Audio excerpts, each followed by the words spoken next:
going. Man, it ain't even daybreak yet. Earl, did you have to crow this early? You did fine, Earl.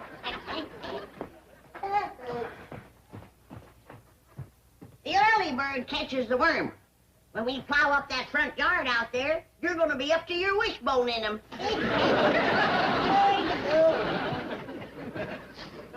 You'll start plowing the first light of daybreak.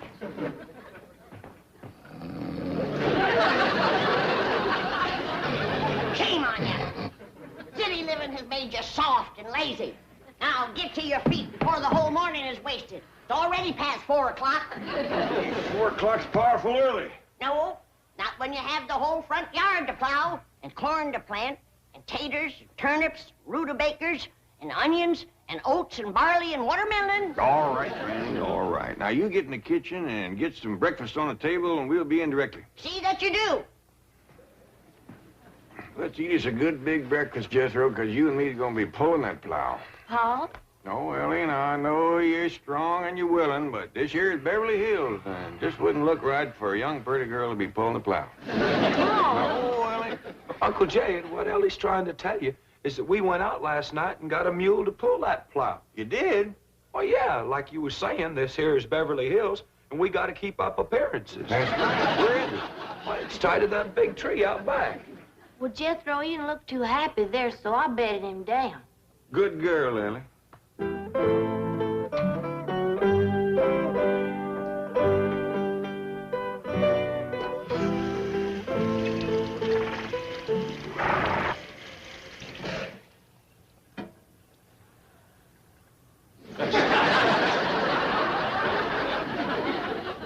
I didn't see no mule laying on the floor. Couldn't have seen a mule laying on the floor. There ain't no mule to see.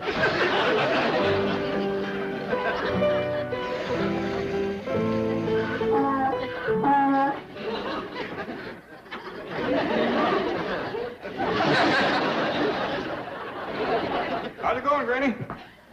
Oh, just fine, just fine. Jed, did you notice anything unusual about the kitchen this morning?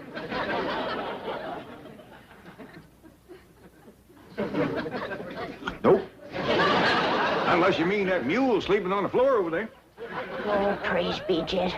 I thought I was having visions. Who brought him in here? You know as well as I do who's always bringing outdoor critters indoors. Well, see if you can get him back outdoors again. I don't cotton to mules laying around my kitchen. Tain't neat. I take care of him.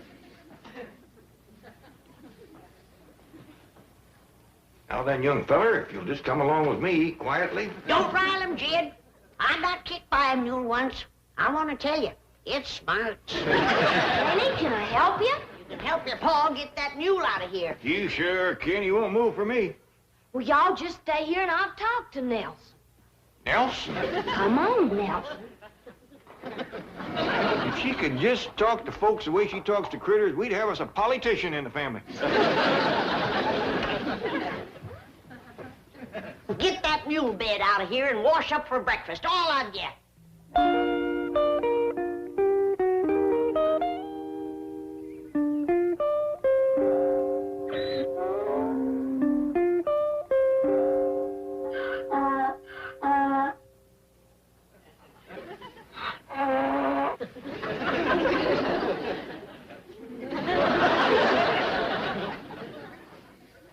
Looks like a good, strong mule, Jethro. I hope he's broke the plow harness.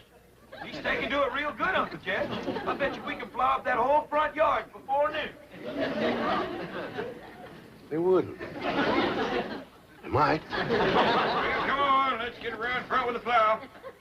They are. Haul, you haul, haul, yes.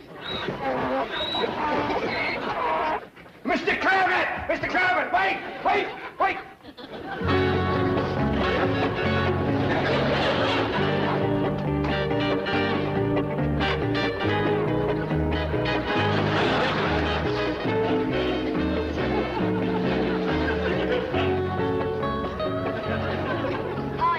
Bringing the plow. Want me to stick the rest of these in the ground for you? Yes, Ellie. This being the dark of the moon, we'll plant the things that grow underground first, like our taters and our turnips and our onions and our beets and our radishes. Then comes the light of the moon, and we'll plant our corn and our beans and our tomatoes. I spoke too fast. He ain't only willing, he's anxious.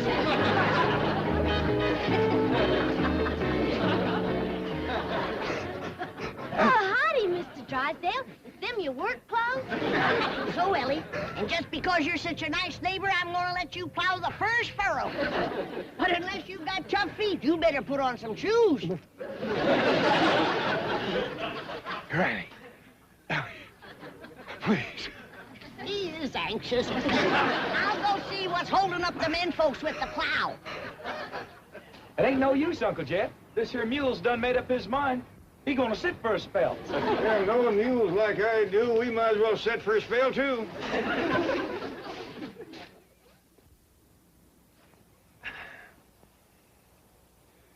You know something, Uncle Jed?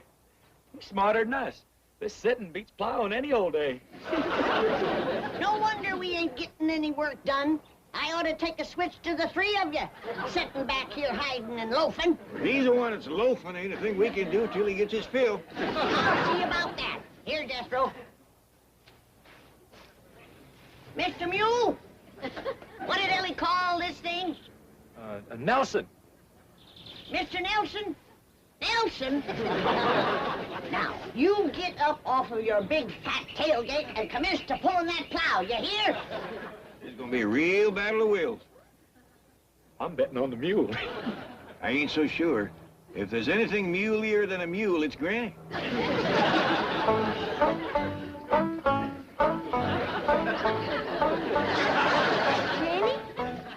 Granny? Ellie Mae, you busted the spell. Another minute and I'd have had that fella buffaloed. What's the trouble, Ellie?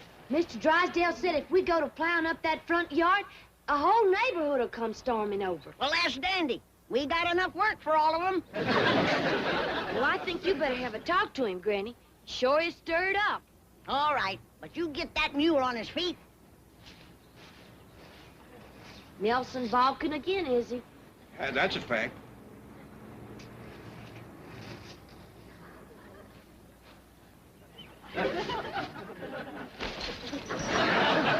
Hey, Ellie, what'd you say to that there mule? You wouldn't understand, Jethro. It's mule talk. I bet your Granny'd understand it.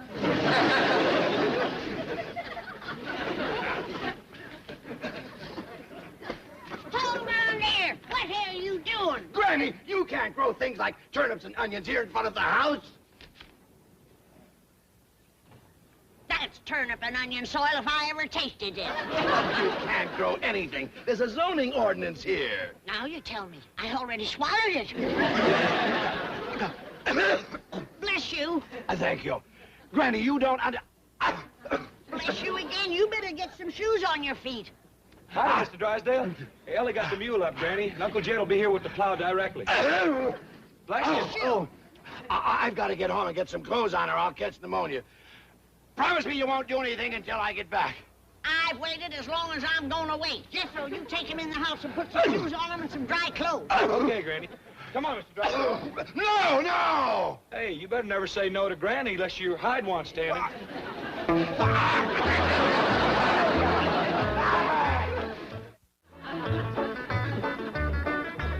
Drysdale or no Drysdale, I say let's commence plowing.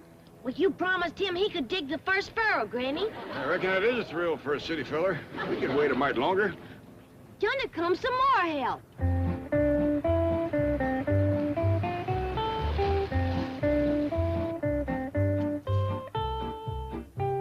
What in the name of Secretary Freeman are you doing?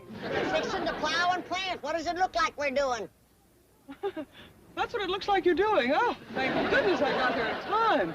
You city folks are willing, but you sure don't know how to dress for plowing. Does Mr. Drysdale know about this? Oh, yeah, we was waiting for him to plow the first furrow. And we ain't gonna wait much longer. Granny, yonder he comes. Don't start it! Don't start! Don't start it! Don't start!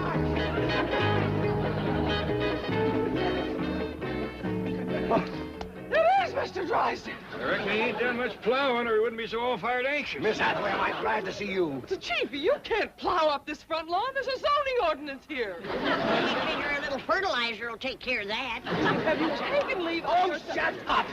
I have no intention of plowing up this lawn, nor of allowing the Clampetts to do it. What did you say? Now, Granny, Mr. Clampett, let's all go into the kitchen, sit down, have a nice cup of coffee, and talk things over, eh? That's a city farmer for you. He ain't turned one spoonful of dirt, and already he's tired. Mr. Clampett, as your friend and neighbor, I beg you, I implore you, let me explain the whole thing. Well, while you two are jawing, I'll be plowing. Ellie Mae, pull up them markers. I'm going to start to work.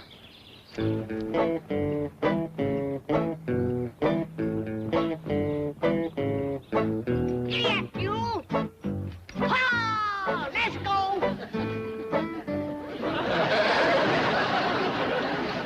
Here he goes again. Ellie Mae, get that Beverly Hills jackass on his feet.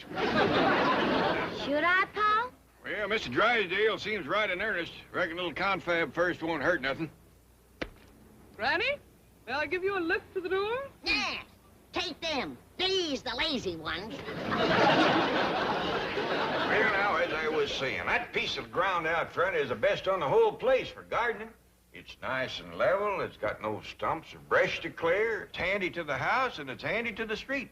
So as Granny can set up a little stand and sell some of the stuff she growed. Well, I reckon Mr. Drysdale got up a mite too early for a city fella. Ellie Mae, give me some more coffee. Mr. Clampett, your neighbors in this lovely and exclusive section would never accept such action. They would originate petitions, they would bring legal proceedings, they would take every means to protest vigorously and vociferously. You mean to get him riled? Exactly. Well, now, we sure don't want to do nothing to rile the neighbors, but Granny's powerful set on plowing and planting that piece of land out front. Mr. Clampett, I will explain to Granny that in addition to the aesthetic depreciation and the local hostility that would obtain, the net results in volume of produce weighted against value per acre would make the entire venture economically unfeasible. Well, if you're going to explain it to her that way, I might just as well start plowing. You gonna tell Ellie to get that mule up, or am I gonna have to start turning that ground by hand? Granny, just bank your fire for a minute. Ain't you done jawing yet? No, not quite. What time is it? Almost straight up for 9 a.m. Hear that, kid? We've done wasted the whole day. Hey, pour your Granny a cup of coffee. You want to do your granny a favor? You get that four-legged friend of yours to pull in the plow, like he was paid his bucket of oats to do. Granny, a dashing without Paul tells me it's all right to do. Are you gonna tell her? Not right this minute. Now, sit down. Setting is for hens, not for farmers. Now, I'm going out there and look that mule in the eye till he does my will.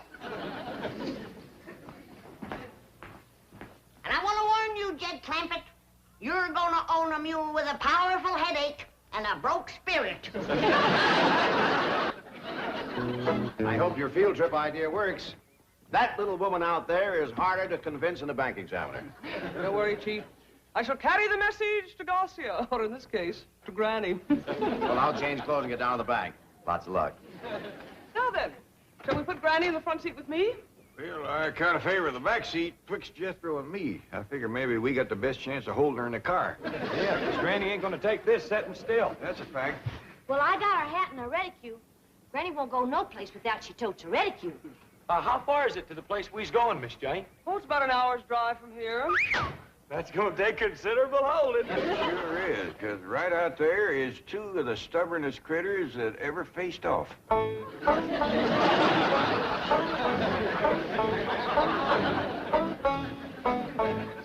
You're getting a headache.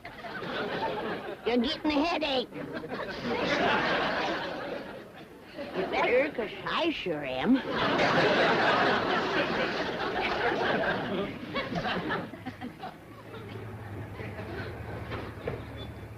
Come on, Granny, we's all going for a ride. Well, if that don't take the roof off in the barn. Loafing isn't bad enough. Now it's joy riding. on plowing day. It ain't exactly joyriding, Granny. We got something to show you. Indeed we have, Granny. This will be a ride you'll never forget. That's for sure, because there ain't gonna be no ride to remember. The pleasure is considerable if you come, Granny. Miss Jean's gonna show us all about gardening and crop raising. That'll be the day when a city woman can show me. Pedro, I reckon in order to save time and palaver, you'd best fetch Granny along. Granny, you know I got to do whatever Uncle Jed says.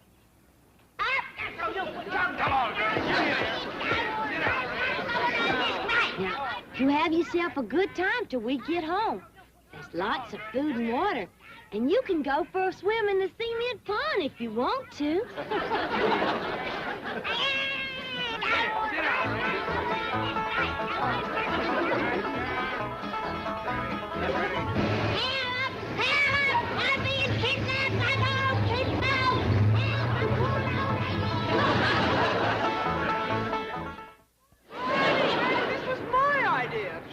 Necessary it is to plow and plant. Look out there. These people make farming their life's work. By their efficiency and modern methods, they raise better crops and more of them than you and I could ever hope to. Speak for yourself, city woman. Now, there ain't nobody so wise that they can't learn something new. Well, don't expect me to learn them. Look at them, planting corn at the dark of the moontime. I'd like to see their faces when nothing comes up. Granny, the modern farmer is so efficient that each one feeds 28 people. Now, you hear that, Granny? You don't want to put men out of work with families that big.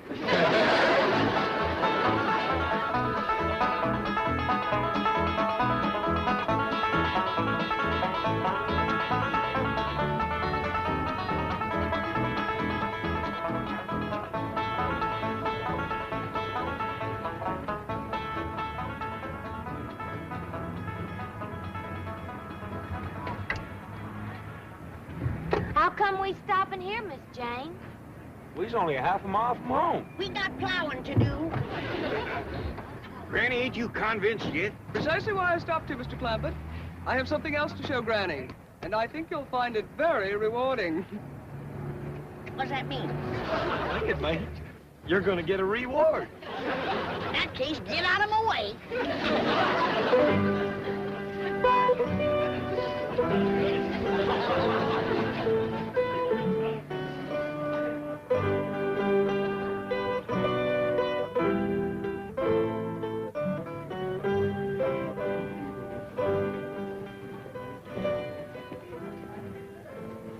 Now, Granny, while the others are exploring the rest of the market, I want to show you how unnecessary it is to plant a garden. Look, could you grow a watermelon like that? That's a watermelon. Yes. Back home, that'd be a cucumber. Serious. But I must admit, that's the biggest cocklebur I ever did see. Granny. I'd sure hate to comb a mess of them out of a mule's tail. Granny, this is a pineapple all the way from Hawaii. In fact, there are fruits and vegetables here from all over the world. Come on. Ah. You know what this is? It looks like a hairy hickory nut. It's looking back at me. This is a coconut from the Philippine Islands. And over here are bananas from Central America. And here are nuts from South America. Well, that's one thing they don't have to bring to California. Nuts. Granny, you just won't take me seriously, will you? Well, everything's so mixed up out here. It's got me discombobulated. Now, everybody knows that you plant turnips on July the 25th. But out here, you can't tell the difference twixt July and October. Well, why bother to plant them all when the best in the world are here at your fingertips? Look at these turnips. Well, now you got me beat. I once growed a double turnip, but I never pulled 4 out of one hole.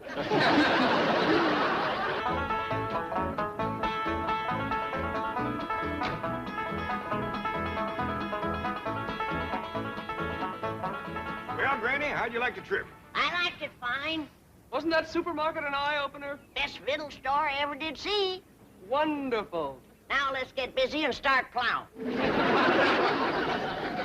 But Granny, I thought you done give up the idea of growing your own victuals. I did, till I went through that thing they call the checkout stand where you pay for what you got. Well, I went through one of them. I thought it was pretty fair. Well, by dingies, when I can't buy a sack of victuals for $5,000, then I'm going to start growing my own. $5,000? Cold cash, my life savings. I handed that girl $5,000 and she handed it back to me. Said it wouldn't buy nothing.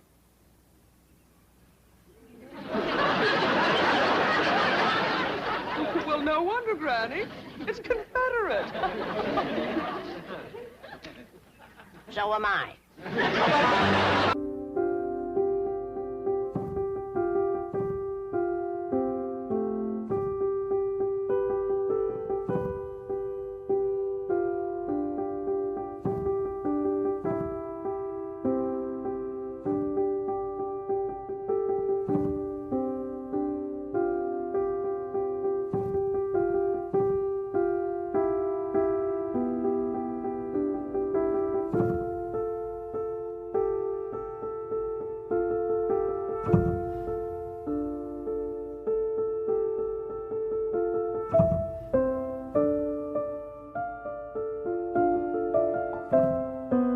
Ain't much interested in school. You'd rather be chasing a raccoon up a tree, wouldn't you? I'm afraid Ellie would, too. Oh, hello, Granny. Did you get her into a dress? I did. Got her hair up in braids, too. I kind of favor Ellie Mae's hair hanging down nice and loose and pretty. Oh, but Sid, she's commencing to school. And a schoolgirl should wear her hair in braids. How come? That's so the boy that sits behind her can stick her pigtails in the inkwell. That's how they get acquainted. Might work all right back in the hills, but here in the city, things is a mite different. Boys is boys and girls is girls, city or country. I'll bet you Ellie Mae has a boy toting her books home tonight. I'm afraid not, Granny. You see, in the school where Ellie's going, there ain't no boys there.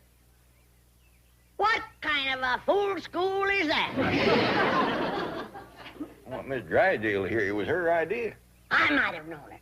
That woman is a troublemaker. She never did cotton to us living here, and she's up to something now. I'm gonna learn her to mind her own business. Now, hold on there. Hold on. Back up. So Miss Drysdale done Ellie Mae a favor to get her into that school. That's what you call a girls' finishing school.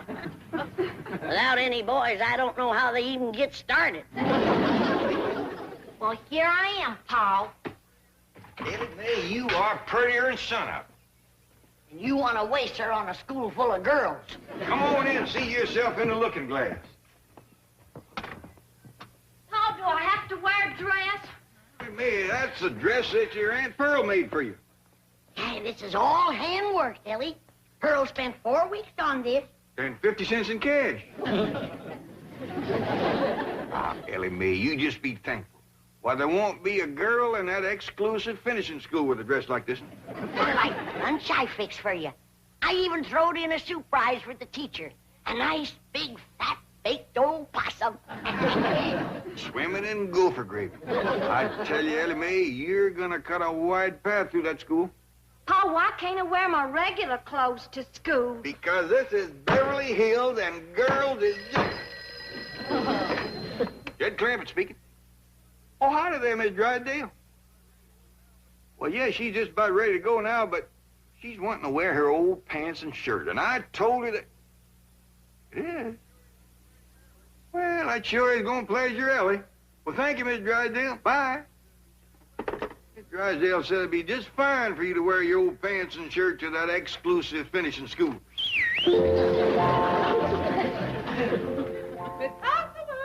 Oh, wait a minute, Chief. Your wife is here. Yes, I know you want to... Hello? Hello, hello?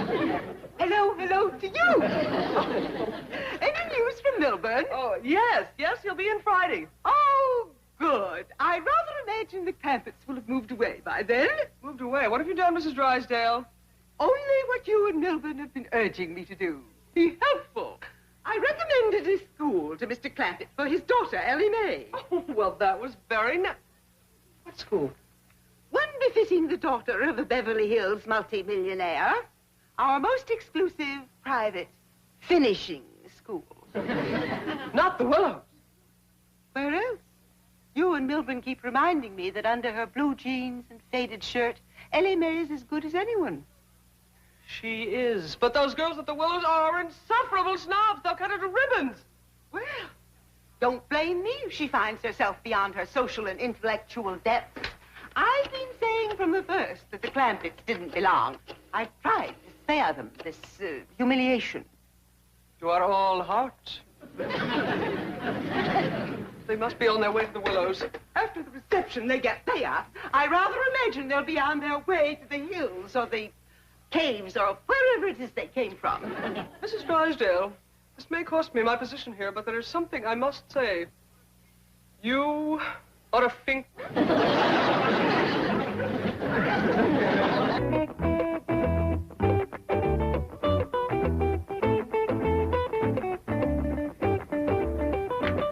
I still do not approve of your attending school in such casual attire. None of the other girls are wearing slacks and sweatshirts. Oh, Mama, relax. The other girls look to me to set the pace. Tomorrow, everyone will be wearing mink sweatshirts. And then, of course, I shall switch to chinchilla. Do you want Mother to go in and help you enroll, dear? Oh, no, darling. I'm taking the same subjects as last year. Golf, fencing, tennis, riding, history, and water skiing. Do try to stick with it this time, Cynthia. You're becoming a finishing school dropout.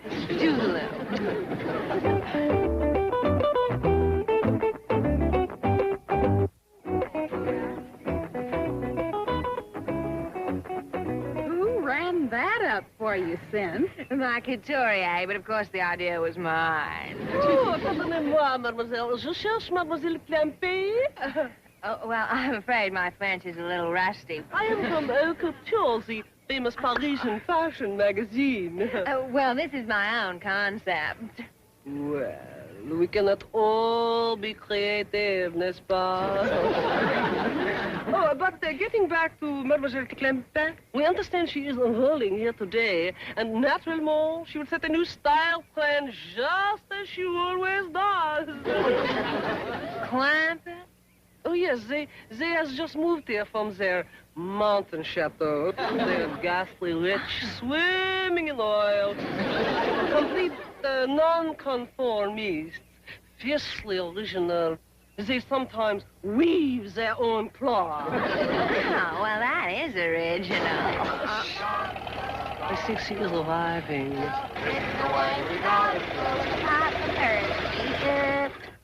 In that old trunk? That must be part of the overall motif. She spares no expense to create total effect. Well, there you are, Ellie. You want us to go in with you to see you get a good desk? I'll be all right, Pop. I see Miss Jane up yonder by the porch. I bet you Miss Drysdale sent her over to see Ellie feels at home. She's just wearing blue jeans and a shirt and a rope for a belt. How basic, how understated, how zen. She looks like a hillbilly. Voila! You have given this new vogue a name. It will sweep Paris like wildfire. I'll get my sketch pad. Here's your possum, Ellie. And remember, when you give it to the teacher, don't slop no hot gopher gravy on her. I won't, Granny. Bye-bye, Ellie. Bye, Ellie. Bye, Ellie. Bye. Learn your cipher, and Ellie, and be a good girl. Bye. Cynthia, she's carrying a bucket. Yes. It's the ultimate simplicity in purses. Next week, Jackie Kennedy will have one. Here she comes now. I do hope she will remember me. It would be such a thrill. Well, hi there, Miss Jane. Sure is good to see you here. She remembers me. Oh, Mademoiselle Clampetts. C'est si ravissant. C'est aussi grand honneur. Gosh, Almighty, I can't figure a word you're saying. But I call total effect. She has even mastered the accent. S'il vous plaît? Vous êtes formidable. Howdy there, Miss Jane. Ellie Mae, you didn't spend no time at all at school. Well, I know, Pa. I met just one girl, and then Miss Jane said we'd ought to leave. Well, I thought it best. Ellie Mae, You didn't give the teacher her possum.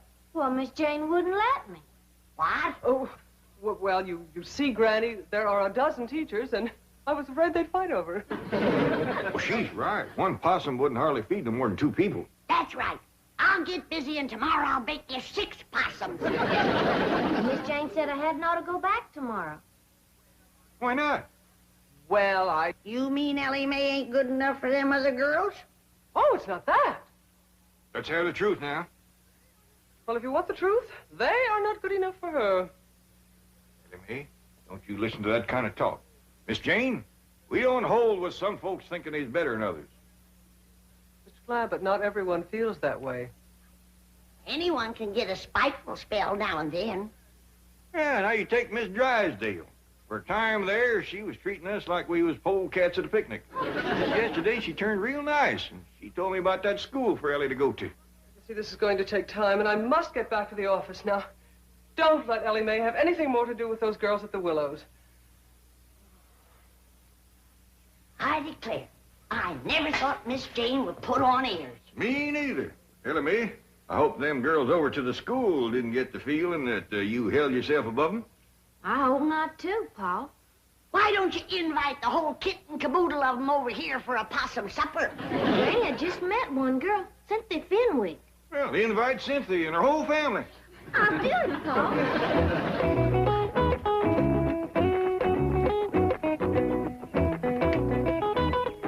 Cynthia, darling. Hi, Mommy, darling. Homework tonight, forehand volley. Cynthia, the most ghastly person has been phoning for you today. Mommy, I don't even know any ghastly person. Precisely what I said. I said, see here, Miss Clampett, you ghastly person. Clampett? Ellie Mae Clampett has been calling me? Yes. And she had the cheek to invite us to her home. I suspect the kidnap plot. She has the strangest accent. Mommy, the Clampetts are the avant-garde social leaders of the season. Are you serious? Dreadfully serious. You mean we should accept? Don't just accept. Call them immediately and beg to be invited. Beasley, where's the nearest phone? Front seat or back? Front seat. I tell you, Granny, I never talked to nobody so pitiful anxious to come for victuals as them Fenwicks. They must have fell on hard times, Jed. You know, it turns out she's a widow woman. Oh, Ellie Mae, Miss Fenwick called back, and she's coming for supper, her and Cynthia. Oh, good, Paul. Cynthia sure looked like she could use some victuals. Powerful skinny girl. I told you, Jed, they fell on hard times. That's a fact. Cynthia was wearing the oldest-looking clothes I ever did see. She was? Had on the first she must have outgrown 15 years ago. It barely come to her middle. And her pants had been worn till he was plumb shine. Her ma's in worse shape than she is. That poor old widder ain't got nothing to wear. You don't say. Well, it must have shamed her something terrible to have to say it, but right on the telephone, she asked me, did she have to dress for dinner?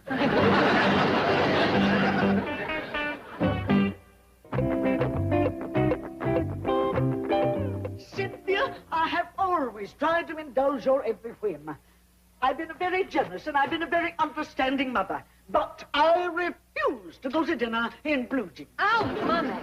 Either we go dressed in the height of fashion or I shall hold my breath until I turn purple. I think how that will go with this orange peignoir.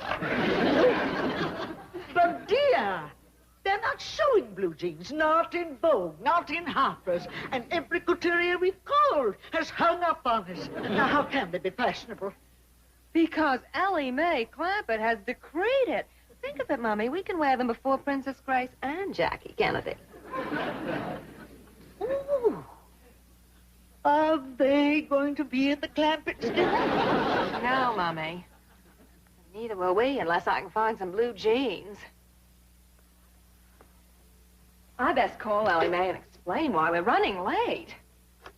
Why, sure, Cynthia. You and your ma just take your time. That's all right. Bye. Paul, you sure was right about them folks being hard up. They's gonna be late because they can't find clothes to wear. Ellie Mae, you're thinking about the same thing I am. Take 'em some of mine. I'd have done it in a way that don't rob them of their pride. Jethro, I want you to drive Ellie Mae. She's going over to Fenwick's to take him some clothes. Oh, yes, sir. Oh, they can have some of mine, too.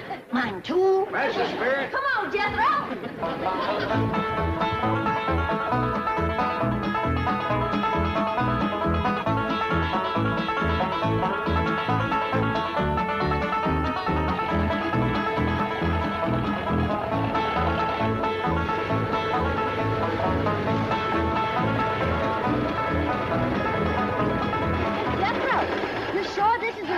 It's awful little. Yeah, this is it, all right, Ellie. Says right on it, Fenwick House. Reckon no one's home. That's good. We can leave these clothes without shaming them none. Yeah, I'll set them right inside the door.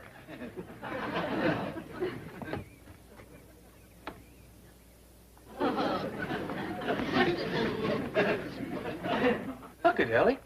Just one teensy little room. Ain't not a stick of furniture in it. Hey, and look. He's trying to grow a little garden right here in this box. No wonder poor Cynthia's so thin. There ain't enough in there to feed a baby rabbit. It would have broke your heart to see where they live. Their whole house ain't no bigger than a chicken coop. They don't even have a place to roost. Not one stick of furniture. No victuals except some little old greens that's trying to grow in a box. Pitiful. Just pitiful. You know, I always wondered why the Lord give us so much, but I reckon this is the reason. He wanted us to share with poor, needy folks like the widow Fenwick and her young'un. Now, Ellie Mae's brought them some clothes. Granny is going to give them some food. What they need now is furnishings for that poor little house of theirs. Now, quick, let's load up the truck before they get here. Granny and Ellie, you get some dishes and some eating tools. Jethro and me, you'll find some furniture. I want you young'uns to learn something now that I hope will abide with you for the rest of your days. The greatest joy of living is a joy that comes from giving.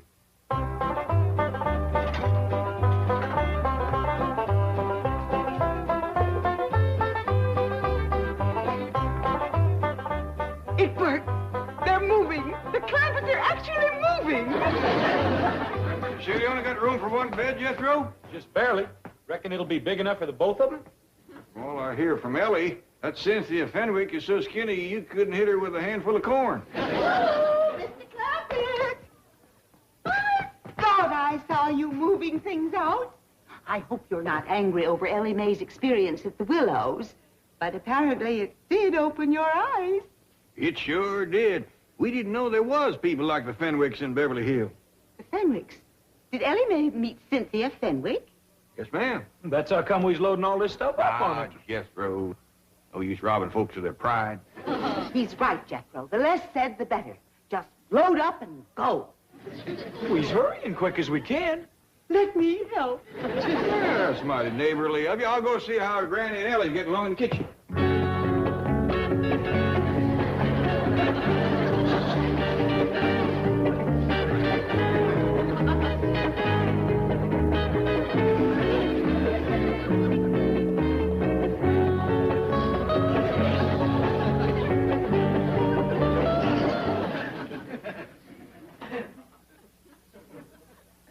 Come to the mirror, Mums. Let's see how you look. I can't look. I just can't. Don't be silly. Now, here's your bucket. Bucket. Well, it's part of the Clampett look. Now, of course, you must picture your hair in braids.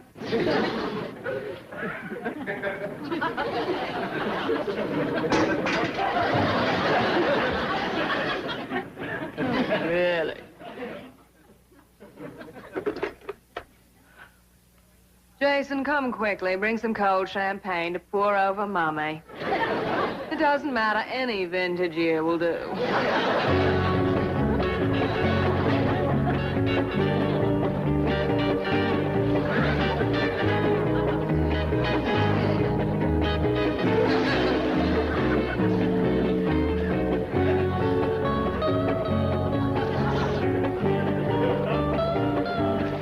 By doggies, I never seen a woman so overcome with the spirit of giving as Mrs. Drysdale. She's still toting things out. I wish she'd get the spirit and start giving some of her own things. If you don't let up soon, I may hint about that. Jed Clampett speaking. Oh, howdy there, Miss Cynthia. Y'all coming over today? Well, I'm afraid Mummy's not well. Might we have a rain check? Why, you betcha you can. Just a minute. Granny's going to rain tonight? All the signs point to it. Granny says yes. You'd best keep your mower inside and in the dry tonight. Yes, well, I shall. How about tomorrow? Just a minute. How about tomorrow, Granny? Fair and sunny. Granny says tomorrow'll be fine. You all come over and spend the whole day. Oh, thank you, Mr. Clampett. Thank you and bless you. We are so deeply grateful to you for your kindness and understanding. Well, I'd really just love to say more, but Mummy's fainted and I must attend to her. Well, yes, ma'am. You do that. Them Fenwicks is so overcome by that little show of kindness of ours that Cynthia just about bawling and the widow fainted dead away. Jet, you best come see the Mrs. Drysdale. I'm afraid she's going to strain something working the way she is. Yeah, I'll tend to that, Jethro. You get the truck under cover before it rains. Ellie, we gotta get upstairs and close them windows.